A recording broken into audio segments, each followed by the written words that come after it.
Hello everyone, this is Tan Colbert of Colbert Tech Repair, and today I'm going to be giving you my thoughts on the FX8350 from AMD.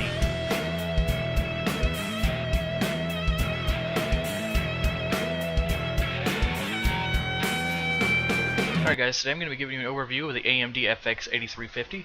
The code name for this processor is Viscera. It runs on the pile driver architecture featuring 8 full cores, and is conveniently priced at $200 US. Now, this CPU has a base frequency of 4.0 GHz with a turbo frequency of 4.2. It has a level 2 cache of 8 MB as well as a level 3 cache of 8 MB. And the TDP of this CPU is 125 watts. Now, the max DDR3 memory you can use on this processor is 1866 MHz, but I run 1600 MHz on my current system, and it's all conveniently placed in the AM3 Plus package. That's what you'll have to look for on your motherboard settings, depending on the motherboard you want to use. I am currently using the 990FX Sabertooth from ASUS.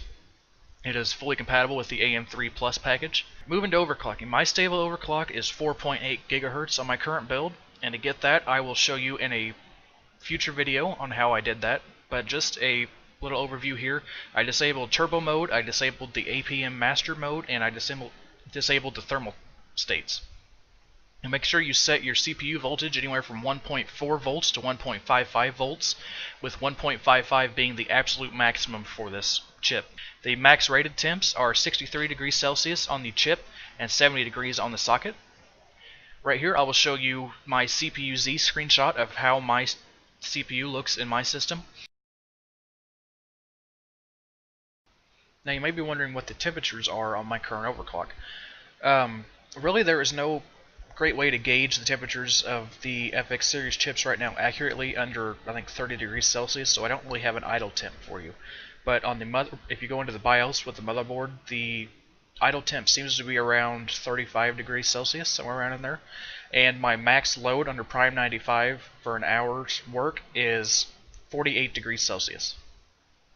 Now my final thoughts on this processor: it is a great overclocker. I have had it overclocked at this setting in my system for around 8 months now, and really it's the best processor I've had so far. It is good for compressing and encoding video. I use it to stream to Twitch and YouTube, and it's good for gaming. I run all the next gen games on here, Battlefield 4, everything of that nature.